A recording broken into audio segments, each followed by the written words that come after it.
Continuing our series on the resurrection in the Old Testament, we've come to the point of the Exodus.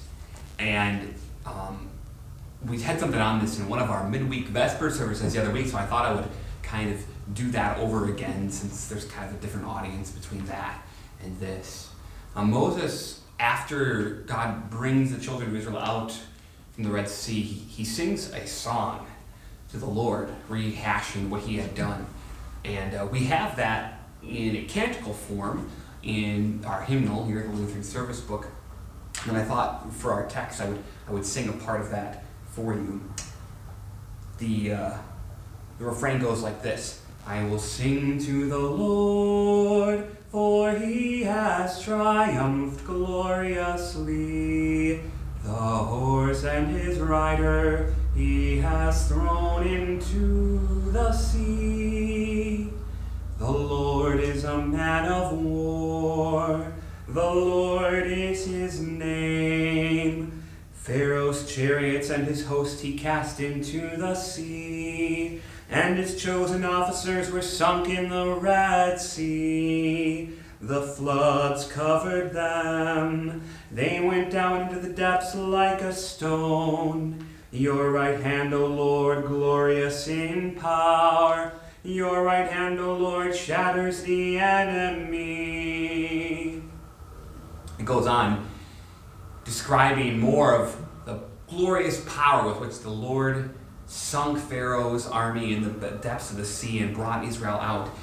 And the whole event is a very clear and powerful picture of the death and resurrection of Jesus. Consider that phrase, man of war. The Lord is a man of war. What do you think about when you hear that? Somebody like Aragorn from the Lord of the Rings, mighty in battle, able to stand toe-to-toe against the strongest forces the enemy has to offer. Do you think of yourself when you hear that? A man of war. We often like to picture ourselves, when we're kids, we imagine ourselves being the mighty fighter, the mighty warrior. And I'd suggest that in our sinfulness, we often actually try to make ourselves that when we really aren't. Have you ever been really stressed out and anxious about a lot of things? Is it because you're trying to make yourself the man of war? Because you're trying to step out on the battlefield to be the one in control of your life? You have no business on that battlefield. It reminds me of something I was watching a few weeks ago. There was a battle scene, and there was a character who was not a fighter. He was a smart guy, he was a brave guy, but he was not good at fighting. And he insisted on going out and fighting in the battle with his friends who were men of war. And all he did was get them killed. Because every time that he would get in trouble, and he would always get in trouble in the fight because he didn't know what he was doing, his friend would come over to save him. And one of the times that he did that, he got stuck through in the back. We have no business being on the battlefield of our lives in the sense of being the ones in control of it. We don't know what we're doing. God does. We don't need to be so stuck up on thinking that everything needs to go the way that we think it should go because we don't know. The same is true when it comes to our relationship with God. You know, a lot of times we think that we need to be the ones to make things right with Him. Like we need to make up for what we did wrong. We need to fix the things that we have broken with our relationships with other people and with God Himself. And we have no business on that battlefield. We cannot step up to the line, go toe-to-toe with sin and death and hell. We can't face off with the grave any more than the children of Israel could have faced off with Pharaoh. See, there were a lot of people. The children of Israel had grown strong, but they were not fighters. They did not have an army.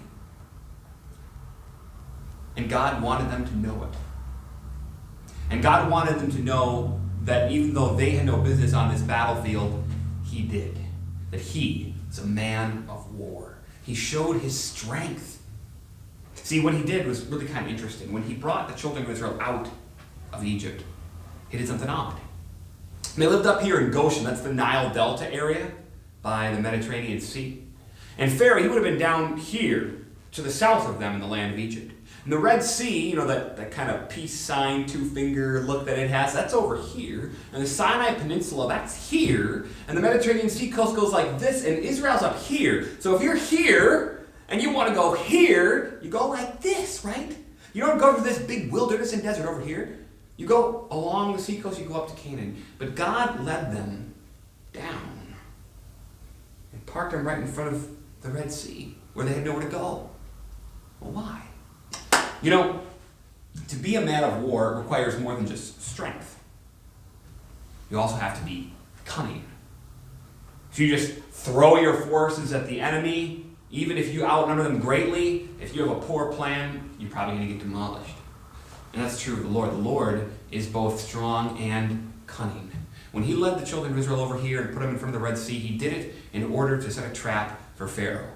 He knew Pharaoh's pride. He knew Pharaoh's hardened heart. And he wanted to destroy Pharaoh completely. He wanted to show his power in order to bring his people to trust in him. And so he did this. He kind of had the children of Israel come over here to shake their tail feathers in front of Pharaoh so that he would think, oh, look, they're going to be sitting ducks. I can go and attack them. And he did. He brought his army. He went after them. And when the children of Israel saw it, they got all anxious. They thought, Lord, what are you doing? You brought us out here to die. We can't fight against them. And the Lord's like, I know you can't fight against them. That's the point. What do you think?